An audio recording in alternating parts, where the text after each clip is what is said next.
Assalamualaikum warahmatullahi wabarakatuh.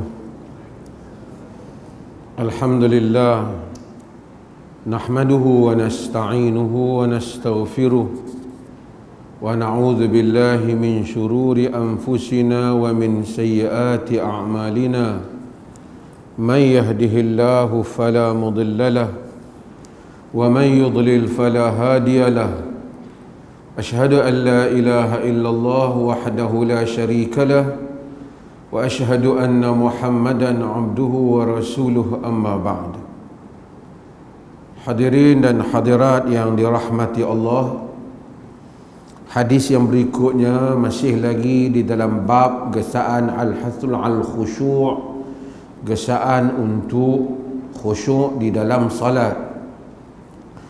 Wa an Jabir bin Samurah radhiyallahu anhuma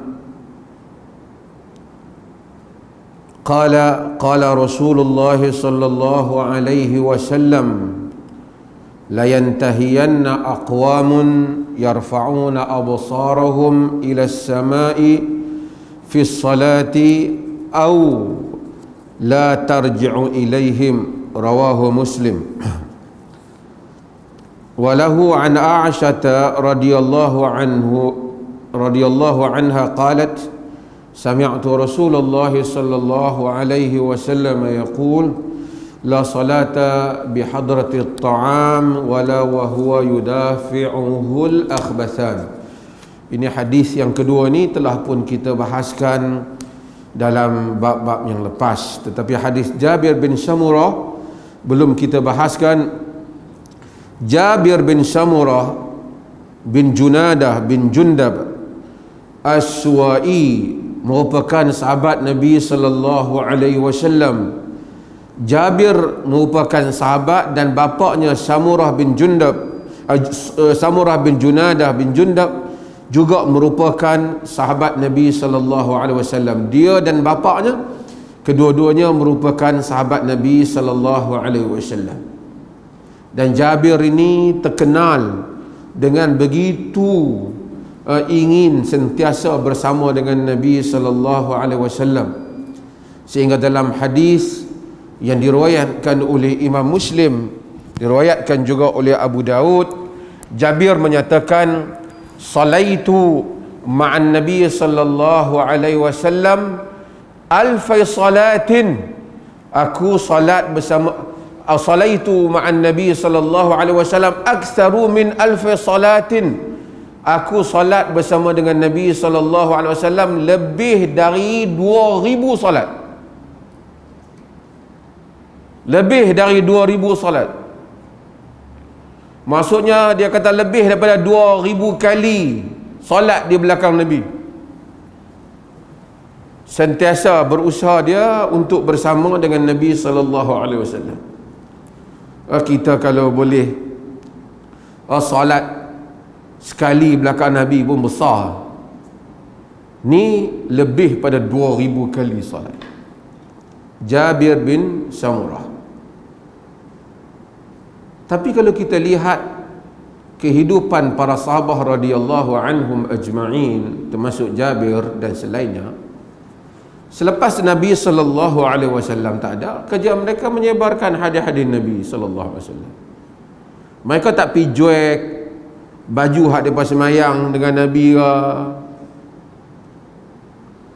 tak pi buat majlis duk macium kaki lutut depa ke kerana pernah duk sujud sama dengan Nabi. Itu bukan tabiatnya.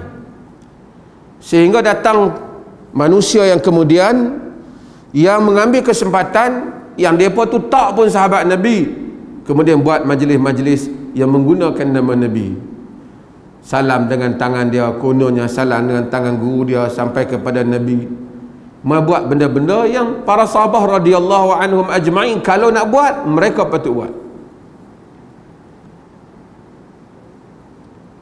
Abu Bakar patut buat, Umar patut buat, Osman patut buat kalau benda tu disuruh buat. Tapi mereka tak buat demikian. Sebab itu Nabi sallallahu alaihi wasallam menyatakan bagi faham kepada kita, kerana fa innahu man ya'ish minkum ba'di fasayara ikhtilafan katsira.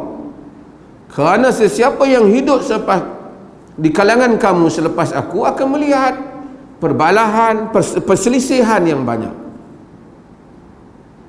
Baca dalil, ada dalil, tapi kadang-kadang manusia nak example, manusia nak tengok contoh macam mana kehidupan yang Nabi mahu. Nabi kata fa'alaikum bisunnati, tengok macam mana aku buat sunnah aku, wa sunnatil khulafa'ir rasyidin al-mahdiin min ba'di, dan sunnah al-khulafa' ar-rasyidin al-mahdiin. So khairun nasi qarni thumma alladhina yalunahum thumma alladhina yalunahum.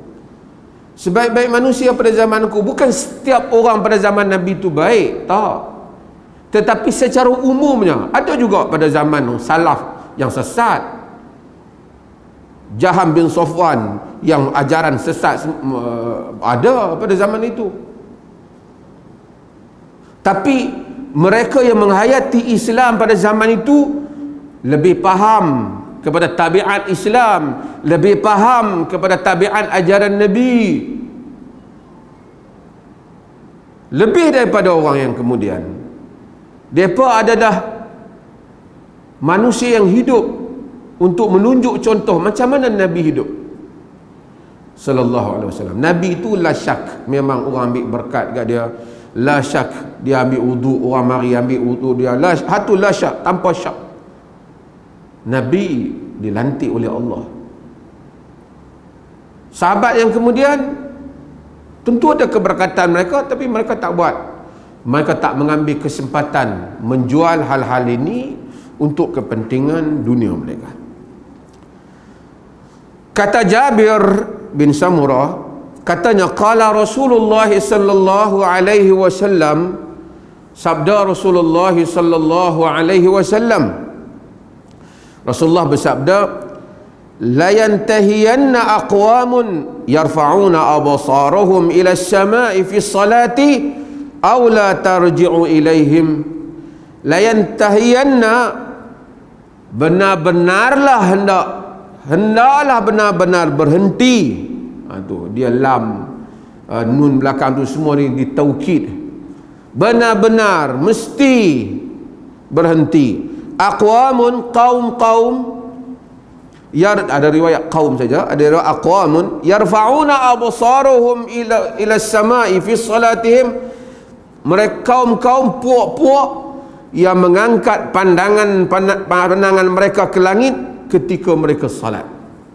Yakni semayang tengok langit, angkat mata. Yarfa'una absaruhum ila as-sama', angkat mata mereka ke langit. Aw la tarji'u ilaihim, ataupun nanti pandangan mereka tak akan kembali lagi kepada mereka. Nabi larang orang yang semayang angkat mata tengok ke langit. Nabi kata benar-benar hendaklah mereka berhenti, sungguh-sungguh hendaklah mereka berhenti, ataupun nanti tak balik-balik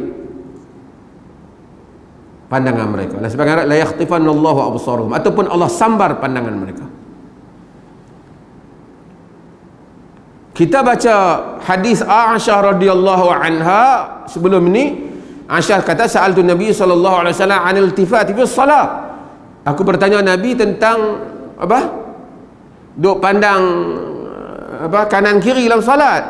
Nabi kata ikhtilas, yakhtalisu syaitan, innahu ikhtilasun, dia adalah sambaran yang syaitan sambar fi salatil abd, dalam sembahyang seorang hamba. Tapi dalam hadis ni Nabi SAW memberikan amaran, baginda bagi tahu mesti berhenti daripada pandang ke atas, ataupun nanti tak boleh dah mata mereka untuk melihat, tak kembali untuk melihat.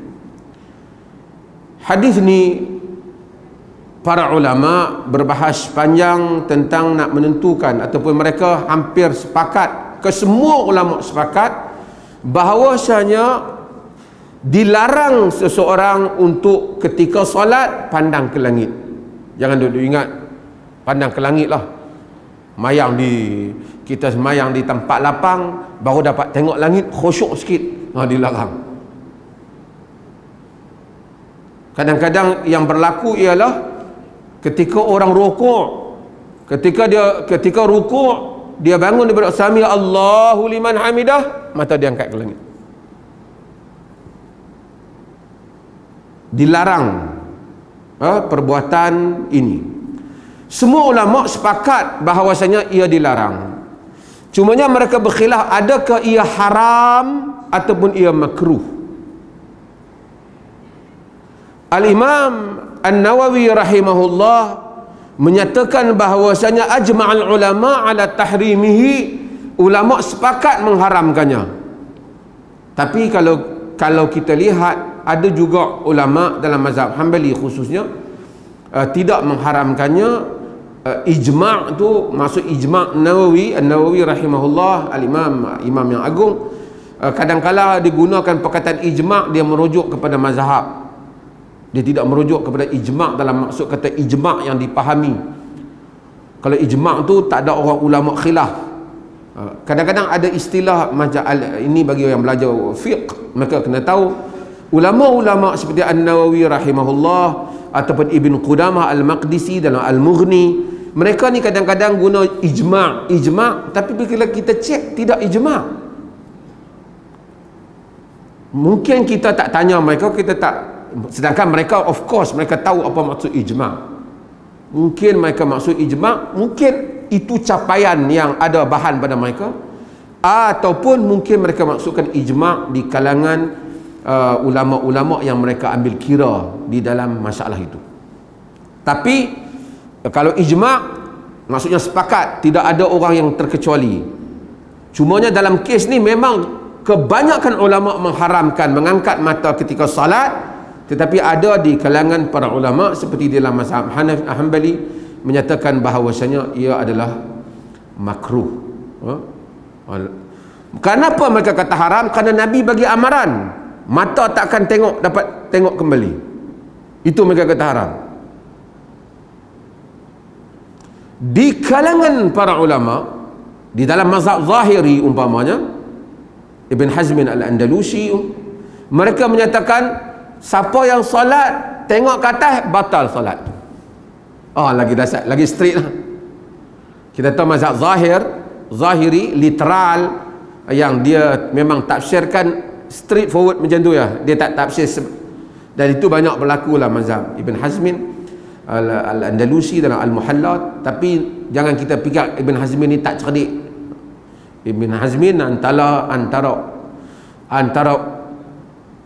orang-orang cerdik umat ini. Tapi kenapa dia fikir macam tu? Kerana itu method dia. That is the way of thinking yang dia ada, cara fikir dia.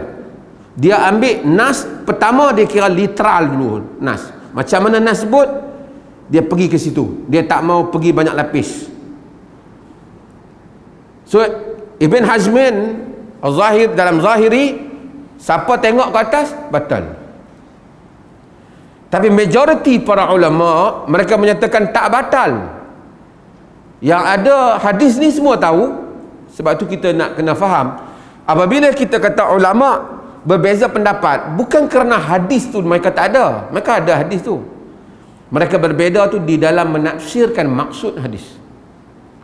Nabi larang, tentu haram. Adakah haram membawa batal ataupun haram dosa saja tapi tak batal? Itu je isu dia. Majoriti para ulama kata dia berdosa tapi tak batal. Dia tidak batal. Kenapa Al-Imam Ibn Hajar Al-Asqalani memasukkan hadis ni dalam bab ni, dalam bab yang ada ni? Kerana membahaskan masalah apa kita bahas, masalah apa? Masalah khusyuk. Semayang tengok kiri mata, saat tengok kanan, saat tengok atas, itu menafikan khusyuk. Kerana semayang tengok pada mana?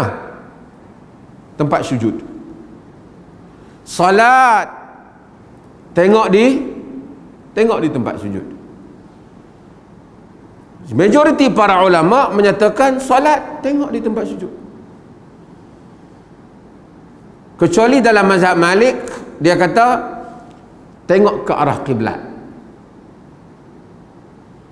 Atas dasar fawalli wajhaka syatral masjidil haram, hadapkan wajahmu ke arah masjidil haram. Tapi majoriti para ulama, khususnya ulama hadis, kebanyakan mereka semuanya menyatakan tengok di tempat sujud. Kemudian mereka bahaskan, okey, tak boleh tengok atas semua, dah sepakat. Boleh tak kita pejam mata masa sembahyang? Satgi kalau tak pejam mata, duk tengok sejadah, teringat benda lain. Nampak pula kaki tu imam ni, kaki sampai berkerak. Contohnya lah. Tu pun tengok kawan depan pula, stokin. Tak boleh dia jenis mata tengok tempat sujud, tapi dia ternampak lah hak mana ujung-ujung tu. Tengok ternampak hujung kain pelekat orang pula. Kain pelekat pun pakai tekalih. Orang hak belah ni masuk belah nu, yang ni masuk belah ni. Kawan tu tersujud dulu pula, dia nampak orang tu pula, baju tak kena warna dengan kain kalau dia jenis orang macam tu, dia tak boleh stop. Bolehkah? Kerana asal sunnah ialah tidak memejamkan mata. Asal tak pejam mata, sunnah tak pejam mata. Sehingga sebahagian di kalangan para fuqaha memakruhkan untuk seseorang pejam mata di dalam solat. Tetapi sekarang ada dua, satu pejam mata, satu buka mata tak pejam, satu lagi pejam mata. Kalau buka mata, memang Nabi tak pejam mata, ikut sunnah Nabi. Tapi ada orang bila dia buka mata, dia hilang satu sunnah yang lain yang lebih besar pada buka mata, sunnah khusyuk dalam solat. Kalau dia pejam mata, dia hilang sunnah Nabi buka mata, tapi dia dapat sunnah khusyuk dalam solat. Kalau berlaku hal macam tu, jadi dua. Kalau dia ikut macam kebiasaan Nabi, iaitu Nabi tak pejam mata, dia pula hilang satu sunnah hak Nabi suruh, iaitu khusyuk. Kalau dia pejam mata, dia beredar dengan cara Nabi solat, iaitu Nabi buka mata, dia hilang pula satu benda yang penting dalam solat Nabi, iaitu apa? Khusyuk. Mana dia nak buat? Walaupun ada sunnah Nabi buka mata, ulama-ulama hal-hal yang seperti inilah menyebabkan kadang-kala nas ditimbang dengan maksud, nas ditimbang dengan tujuan yang lain. Hatta Al-Imam Ibn Qayyim menyatakan, dalam keadaan yang seperti itu, maka dia pejam mata.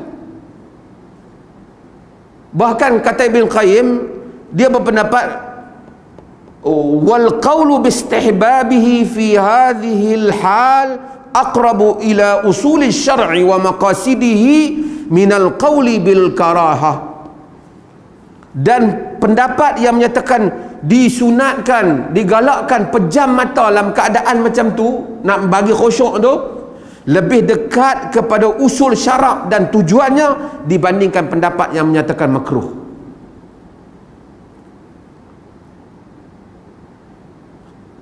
Sebab itu macam kita selalu sebut, dia tidak boleh baca nas secara literal sahaja.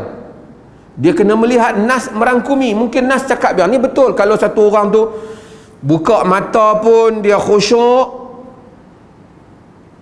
tak ada keperluan untuk dia pejam, maka dia buka mata macam Nabi. Tapi kalau dia buka mata kacau semayang dia pejam mata. Walaupun Nabi tak pejam, tapi walaupun Nabi tak pejam, tapi dia kena tahu Nabi ada suruh satu benda lain. Apa dia? Khusyuk. Kenapa dia pejam? Nak tunaikan suruhan Nabi pula. Suruhan apa? Suruhan khusyuk. Kerana ini pun antara Nabi tak ada nas sebut jangan pejam, tapi antara sunnah Nabi tak pejam dengan sunnah khusyuk, yang mana lebih besar? Khusyuk datang daripada banyak nas Al-Quran, nas banyak. Maka dalam hal ini, maka dibenarkan ataupun dibolehkan seseorang memejamkan matanya ketika dia solat, jika itu boleh mengelakkan daripada solatnya terganggu. Kemudian soal khusyuk, ulama-ulama, di kalangan para ulama berpendapat bahawasanya kalau dalam sembahyang tak diangkat mata di dalam solat, mereka juga, sebahagian mereka memakruhkan doa mengangkat mata ke langit, meniru seperti solat, di kalangan para ulama. Walaupun di kalangan kata doa tak termasuk kalau luar solat, tapi mereka kata kerana solat itu tanda khusyuknya, ditunduk mata, yang demikian itu mereka juga menyatakan ketika doa tak angkat mata ke langit. Mungkin hal-hal yang seperti itu, andaian yang seperti itu ada wajahnya, kerana solat juga bermaksud doa. Di kalangan para ulama, di kalangan mereka ada yang lebih lagi, dia kata makruh tengok ke langit dalam apa keadaan. Pasal Nabi sebut yang ni, tapi kita rasa pendapat ni tak kuat lah. Tak kuat lah, susah lah. Wa min ayatihi khalqis samawati wal ard wa ikhtilafi fil laili wan nahar. Tanda kebesaran dia ciptaan langit dan bumi. Wa fi inna fi khalq ayat inna fi khalqis samawati wal ard wa ikhtilafil laili wan nahar la ayatin li ulil albab. Pada penciptaan langit dan bumi dan pertukaran malam dan siang ada tanda-tanda untuk ulil albab. Jadi dia tengok langit. Afala yanzuruna ilal ibili kaifa khuliqat wa ila samai kaifa rufi'at. Tidakkah mereka lihat bagaimana unta diciptakan dan bagaimana langit itu diangkat? Kalau tak boleh tengok, macam mana? So dalam kalangan ulama memang ada bagi pendapat, tetapi kita hendaklah tahu bahawasanya pendapat-pendapat ini ditimbang. Kalau kita kata ulama dah cakap dah, kita tak usah bagi pendapat lain lah, kerana itu bukan semua ulama bagi pendapat, ada satu dua yang bagi pendapat. Sebab itu keluasan di dalam melihat pendapat-pendapat para ulama, supaya kita dapat mengetahui tarjih yang lebih kuat di kalangan mereka. Sebab itu majoriti para ulama tidaklah berpendapat seperti mana yang disebutkan itu. Semuanya soal khusyuk ni, kadang-kadang kita tengok orang semayang di Mekah kan, ada semayang berti jubah lah apa semua. Kita tak usahlah tiru benda-benda macam tu. Orang tak arah semayang relax kan. Itu bukan contoh yang baik. Yalah, walaupun tak batal lah, mungkin dia ada keperluan, jubah dia sangkut, dia betul tak apa lah. Kita tak ada keperluan, tak payah tiru lah. Asal semayang dalam keadaan tumpukan kepada solat.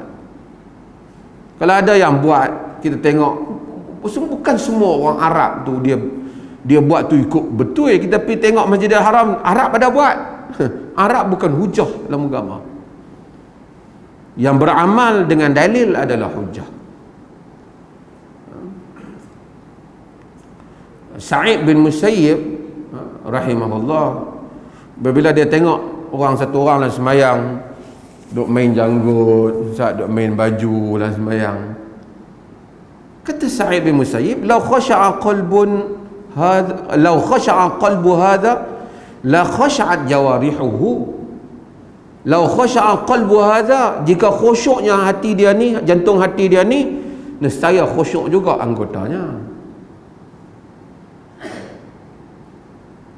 Kerana anggota adalah tafsiran daripada apa yang ada dalam jiwa insan. Kita mungkin aktif dia. Kita tengok satu orang tu berjalan langkah pun tak larat, kita tahu dia tak apa sihat. Bila tengok dia dengar ayat Quran, dia bagi perhatian, kita tahu. Allah lebih tahu, tapi ia memberikan zahir, menafsirkan apa yang ada dalam batin manusia. Ada orang hak mengaku jadi makrifat ni, nak duduk pun tak boleh. Makrifat apa tu? Nak duduk pun tak boleh. Ustaz macam tu, Ustaz cakap pun tak boleh. Macam makrifat, orang kenal Allah, bahasa menggambarkan orang kenal Allah. Dia ni kenal Allah Ta'ala, semua benda dia tahu. Sebab musabab ni tak pakai dah, semua balik pada Allah. Dia habaq makrifat dia macam tu. Lepas tu dia main habaq kat kita, kerana kita buat keluar fatwa lah, dia punya rezeki semua terganggu, orang semua dah tak suka kat dia. Makrifat kok mana? Sebab tu saya sebut, nak berteori, semua orang boleh teori lah. Teori mudah. Yang heran, yang kita tak heran kat dia tu, kita heran kalau ada orang ikut tu, kita heran. Rabi'atul Adawiyah, Rabi'atul Adawiyah ni ada pro and con, tapi kita ambil yang baik lah. Rabi'atul Adawiyah Sufi. Dia kata dalam puisi dia, walaqad ja'altuka fil fuadi muhaddisi wa abahtu jismi man arada julusi. Walaqad ja'altuka fil fuadi muhaddisi, aku jadikan engkau di dalam jiwaku itu pihak yang berbicara, yang sentiasa bicara Allah dalam diri. Wa abahtu jismi man arada julusi, aku benarkan tubuhku bagi sesiapa saja yang nak duduk. Main sembang boleh, tapi jiwaku dengan Allah.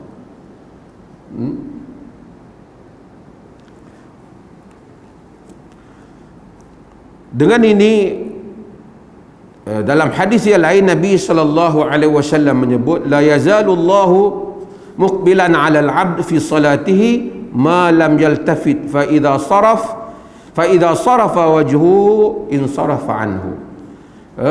Sentiasalah Allah itu menghadap kepada hambanya dalam solatnya selagi mana dia tidak ke kiri ataupun ke kanan. Apabila berpaling wajahnya, Allah berpaling daripadanya.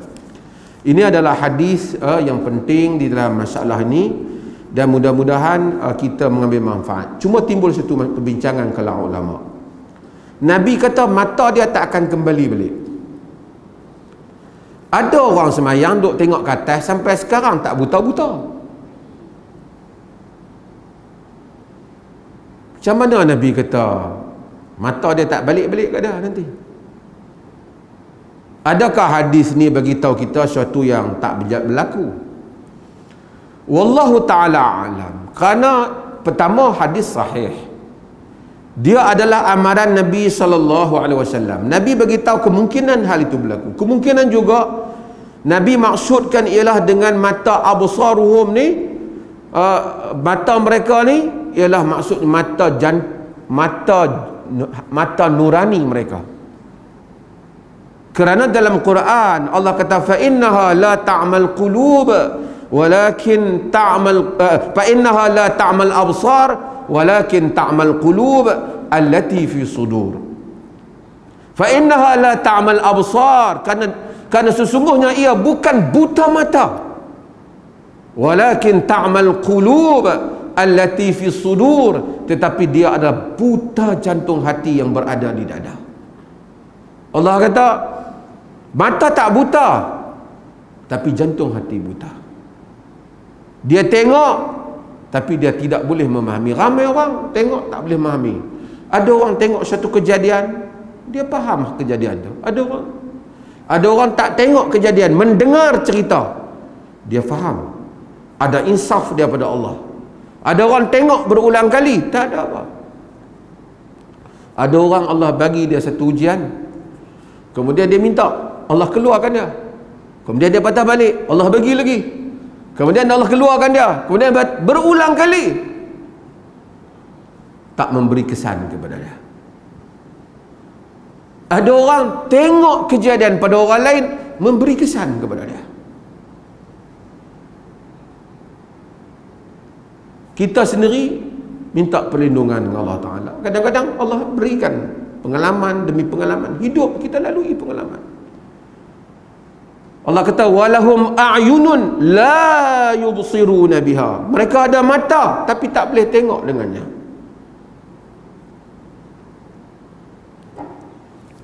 Tuan-tuan, apa sekarang kita sibuk kan ni kan? Semua kita terlibat dengan handphone ni. Sehingga kita pergi banyak tempat,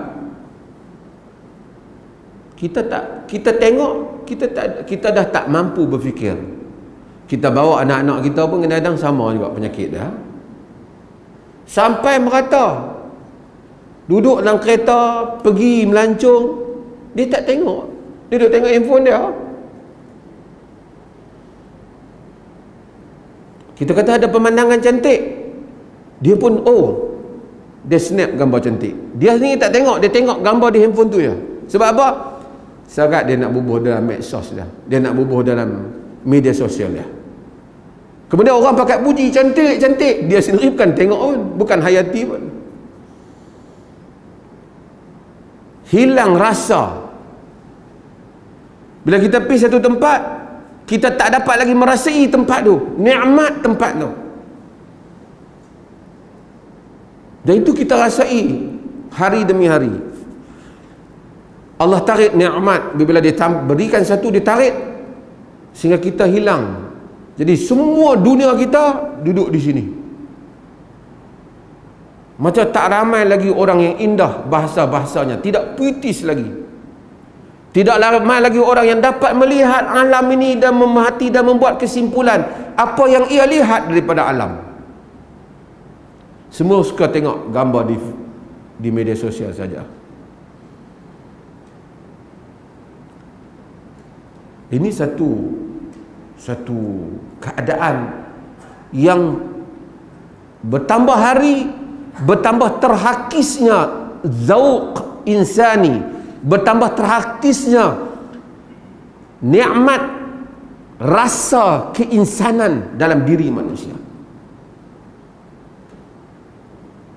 Sebab tu tuan-tuan boleh tengok duduk dalam Facebook bahasa kasar, maki orang, sudah tak ada rasa.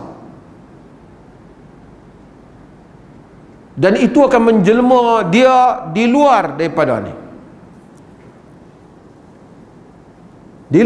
Dalam kehidupannya, sama ada dia tak berbicara ataupun bila dia berbicara kasar, tak ada pelapik bahasa. Orang Arab dahulu, bila mereka nak buat syair, mereka tak terus masuk kepada syair. Mereka ada muqaddimah, talaliyah mereka dalam syair. Dia nak cerita benda lain, tapi dia akan cerita tentang padang pasirnya, serigalanya. Dia akan cerita apa yang dia lihat, hyena yang dia lihat, dia pasir-pasir yang berterbangan. Barulah masuk tajuk yang dia nak cerita, yang kadang-kadang kita nampak taklah related sangat, tetapi dia merakamkan alam yang ada di keliling dia. Maka dia ada zauq, dia ada kehalusan jiwa.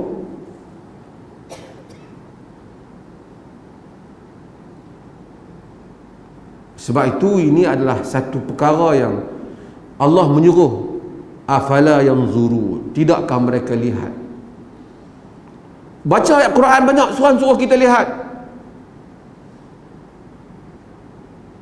Hatta unta Allah tak afala yanzuruna ila al-ibli kayfa khuliqat. Tidakkah mereka lihat kepada unta bagaimana ia diciptakan?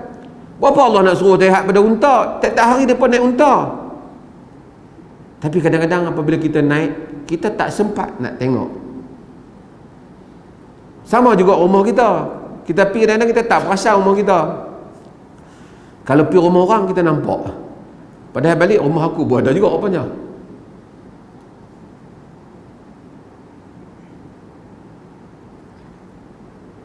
Kita sering tidak appreciate, kita sering tak dapat menghargai benda yang ada di tempat kita. Sebab tu kita tengok, kata kita duduk di Perlis, orang luar main Perlis, dia boleh cerita kita tempat nu makan sedap, yang ni ada. Oh, ada lah.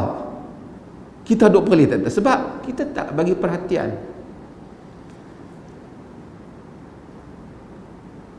Nabi SAW kata, kalau Allah sambar, bila Allah sambar mata, Allah tak kembalikan mata, bukan mesti dia buta, kemudian dia hilang lagi khusyuk dia, dia tak ada feeling dalam solat, tak dapat mata yang dapat melihat, kerana manusia bertambah halusnya solat mereka dengan Allah, khusyuk solat malamnya, dia sujudnya, baca istighfarnya, lebih banyak dia amalkan benda tu, lebih halus perasaan dia. Kalau yang menyebut tentang ilmu laduni, maksudnya Allah, dia bukan Nabi, tapi Allah mengilhamkan kepadanya apa yang tidak diilhamkan kepada orang lain. Fa innahu mulham, kata Umar bin Abdul Rahman bin Auf, dia diilhamkan oleh Allah Azza wa Jalla. Maka kita tengok lagi soleh orang tu, lagi kuat ibadat dia, lagi halus dia punya pertimbangan dia, apa yang dia pandang, sisi yang dia pandang, telahan yang dia buat, kerana lama sujud dia dengan Allah, banyak bicara dia dengan Allah. Satu orang kalau setiap hari duduk bersembang, dia bukan apa, misalnya dia bukan pemain kereta, ahli yang baiki kereta, tapi tiap hari duduk sembang dengan kawan dia baiki kereta. Lama-lama dia pun hafal nama-nama jenama, yang ni nama apa, dan ni nama apa. Allah Maha Suci untuk kita buat perbandingan. Tapi kalau seorang yang lama sentiasa bersama Allah, malam rujuk, rokok, sujud, doa sama dengan Allah bersendirian, lama dia mengetahui banyak rahsia alam ni yang tak diketahui oleh orang lain. Pasal apa? Pasal dia lama bersama dengan pencipta alam. Apa? Maka mata hatinya, orang tua kata mata hati lah, basirah, dia dapat merenung dan memutuskan apa yang tak dapat diputuskan oleh, yang tak dapat direnung oleh orang lain. Sebab itu Syekhul Islam Ibn Taimiyah rahimahullah ketika membahaskan tentang Auliyaur Rahman dan Auliyaur Syaitan, wali-wali Ar-Rahman, wali-wali Syaitan, banyak hal ini disebut. Sekarang ni ramai orang duk cerita, suka sangat cerita wali-wali. Kalau nak cerita wali, nak cerita keramat wali, keramat wali.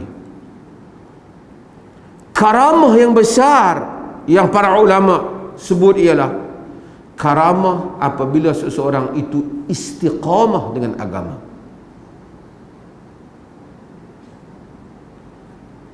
Alladzina qalu rabbuna Allah, innal ladzina qalu rabbuna Allah summa istaqamu tatanazzalu alaihimul malaikah. Orang-orang yang menyatakan Tuhan kami adalah Allah, kemudian mereka beristiqamah, tatanazzalu alaihimul malaikah, turun kepada mereka malaikat. Alla takhafu wa la tahzanu, jangan kamu takut, jangan kamu duka cita. Tanda nak dia ni wali apa karamat dia, boleh berjalan atas air. Yang tu suka orang cerita.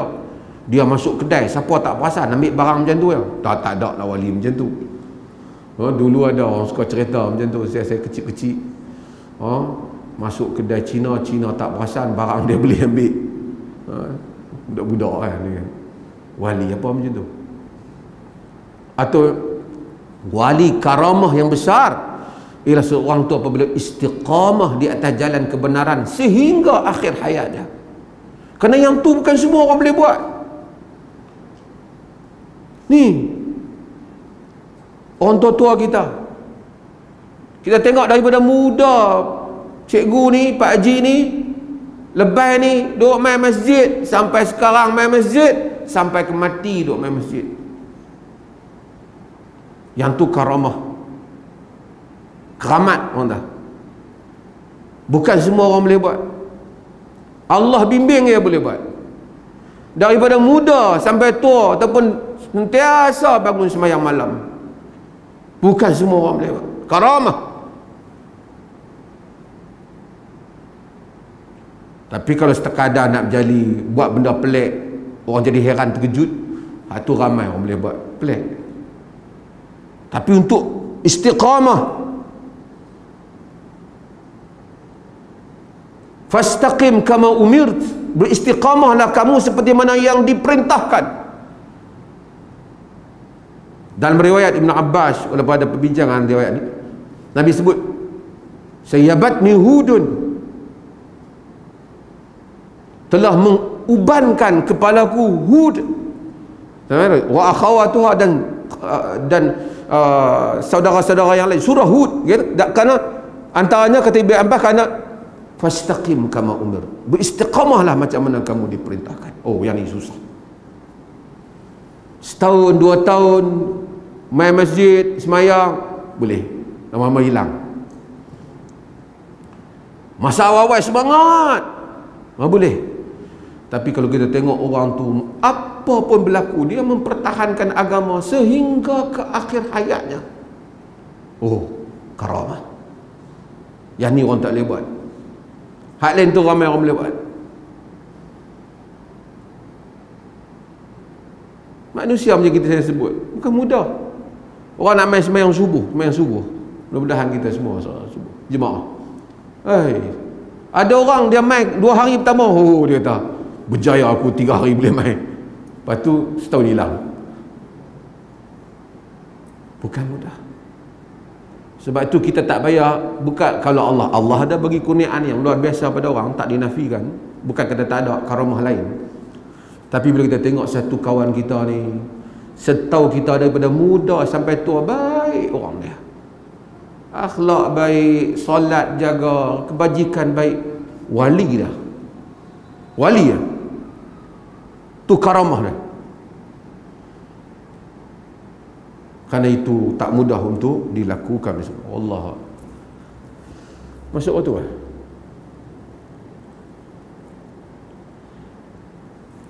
Kalau belum masuk, insyaAllah saya jawab ada soalan. Tentu ada soalan. Oh, azan lah.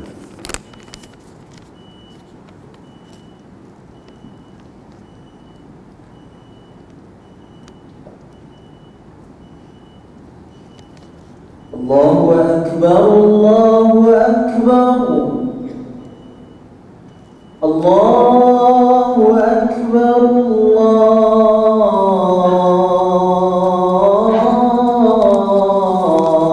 Allahu Akbar. Asyhadu an la ilaha illallah.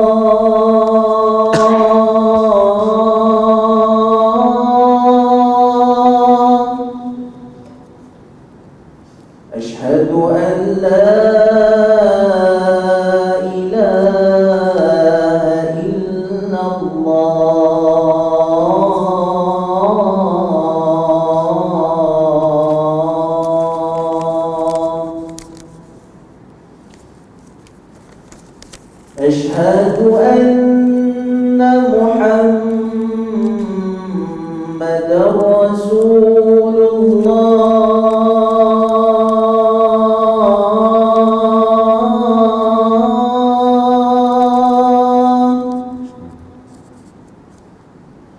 أشهد أن محمدا رسول الله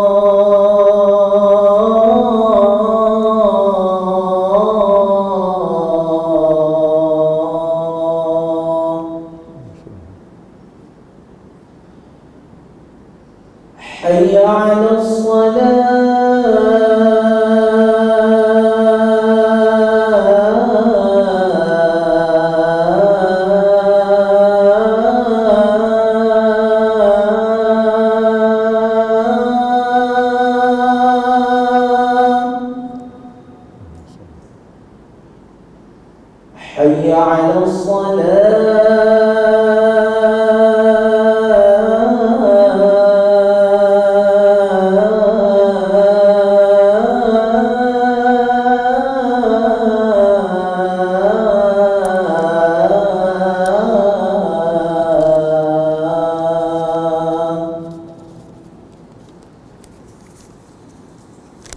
حي على الفلاح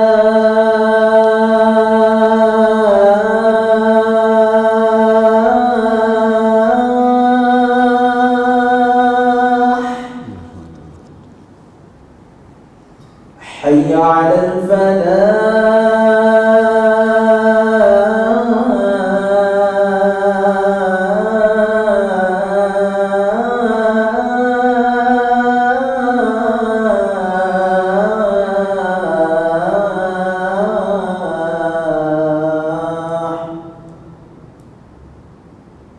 الله أكبر الله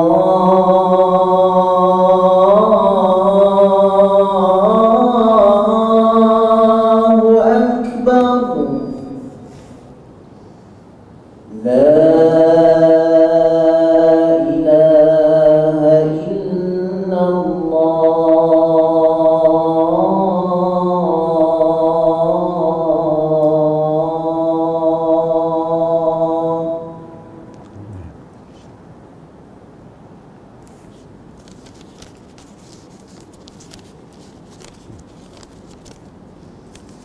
Ada berapa soalan Bismillah, Allah, ada berapa soalan Saya buka ni ada soalan.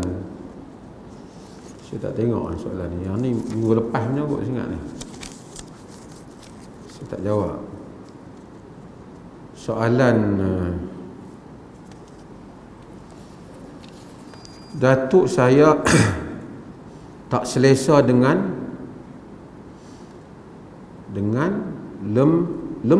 lembab. Ingat lembut orang lain, lembut lain pula, lembab lain pula.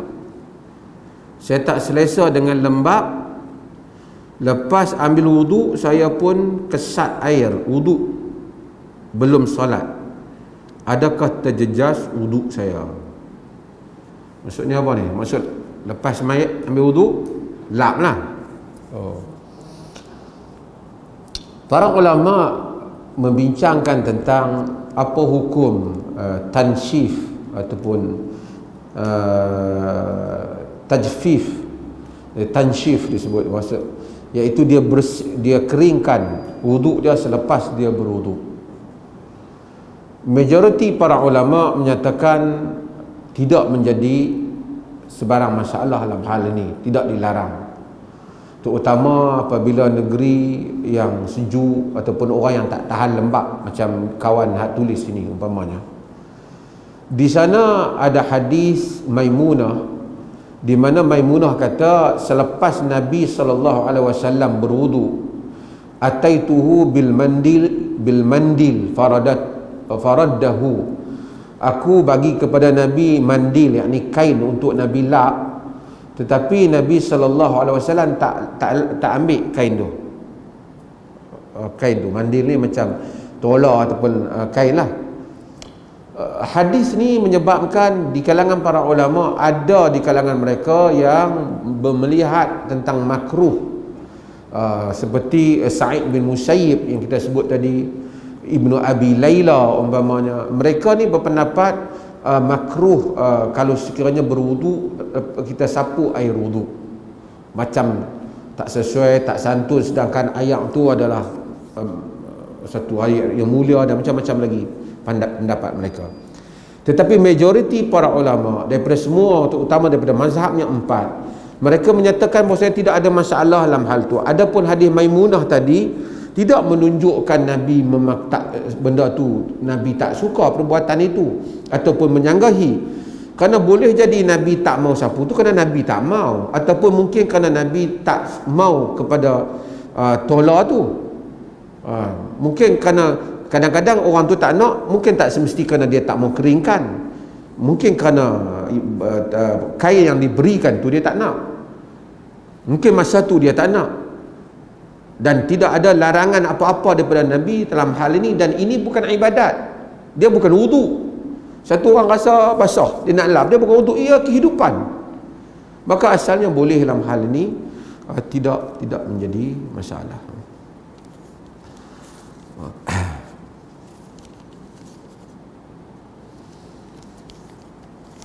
Sekarang semakin banyak patung-patung binaan bersih gergasi dibina di Perlis. Dahulunya tiada langsung. Contohnya Kuala Sanglang terbaru, Pulau Ketam yang dijadikan ikon mercu tempat dan seumpama. Kita dah bahaskan kan bab patung pada kuliah yang lepas. Kita kata dan boleh rujuk pada fatwa kita. Kalau ia dibina untuk dihormati, dia anggap besar, dia anggap mulia, ia adalah dilarang, termasuk dalam larangan. Tetapi kalau untuk pendidikan, permainan, saja-saja nak syok untuk main saja, tak ada apa-apa unsur kebesaran, asalnya hendaklah dielakkan. Tetapi sebahagian besar juga di kalangan para ulama menyatakan ia tidak dilarang, lagi mana dia ada tujuan-tujuan yang tidak membawa kepada unsur memuliakan patung tu. Memuliakan patung tu, misalnya patung mainan. Kerana walaupun hadis-hadis yang telah kita sebut pada minggu lepas, rasa-rasa perbahasan kita, larangan-larangan yang asyad dan nas azaban, itu al-musawwirun, mereka yang membuat taswir itu atau ukiran itu. Tapi dalam masa yang sama ada seperti hadis Abu Daud yang kita sebut bagaimana Nabi melihat Aisyah bermain kuda yang ada sayap. Nabi kata man ladzi wasdahun, faras lahu janahan, kuda ada dua sayap. Kemudian Aisyah beritahu kuda Sulaiman ada dua sayap, dan Nabi ketawa seperti mana yang hadis yang kita telah baca. Ini menunjukkan juga Nabi tak kata apa jangan main nak patung apa seumpamanya. Ukiran itu menunjukkan jika ia bukan untuk kebesaran, ia dibolehkan dengan kadar-kadarnya. Allah. Melainkan kalau ada patung besar di Perlis ni, dia buat semua orang pakai duk anggap mercu tanda haiwan yang dihormati, kita kena runtuhkan patung tu. Tapi setakat dinosaur dia duk naik sampai patah kaki dah, ada hak patah telinga dah, macam-macam patah ekor pun ada dah. Ini tak termasuk di dalam membesarkan.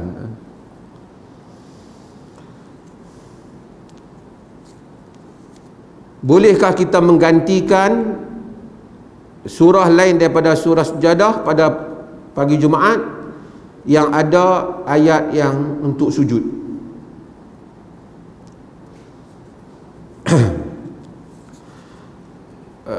Di dalam hadis Nabi SAW, hadis Nabi yang Nabi tak ada Nabi apa-apa gesaan Nabi suruh baca surah yang ada sujud sajdah pada pagi Jumaat.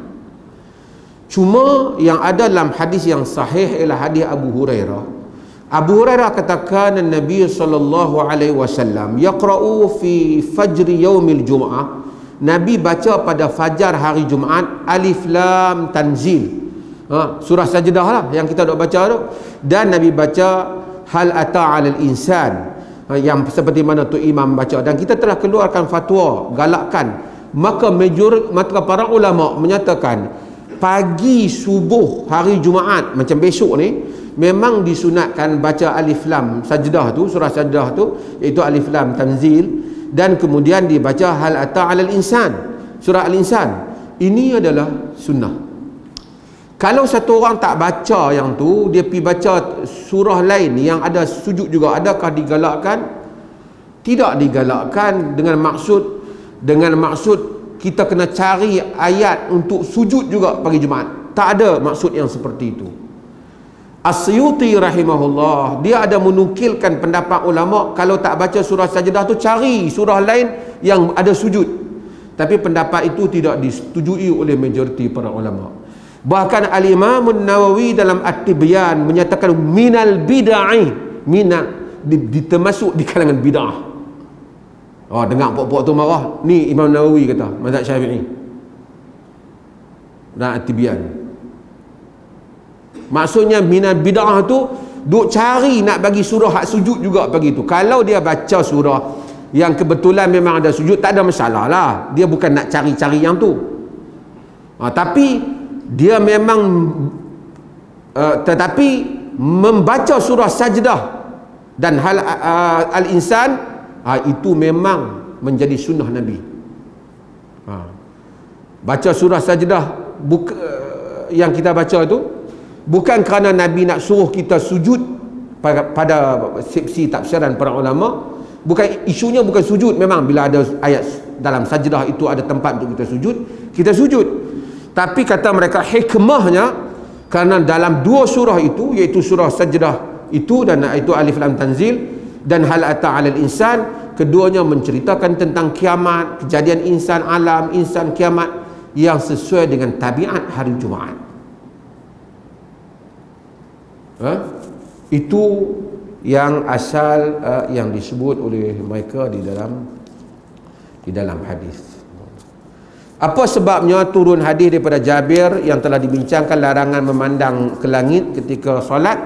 Hadis ni sebut dalam hadis lain Nabi sebut ma balul aqwam yarfa'una absarahum ila as-sama' fi salatihim atau kama qala. Kenapa ada orang duk angkat mata ke langit dalam solat mereka? Maksudnya kerana ada orang yang angkat mata mereka di dalam solat ke langit. Benda tu Nabi tahu dan kemudian Nabi menyebut hal ini, melarang mereka. Wallahu ta'ala a'lam. Ada soalan? Jika tak ada, alhamdulillah wassalatu wassalamu ala rasulillah wallahu a'lam.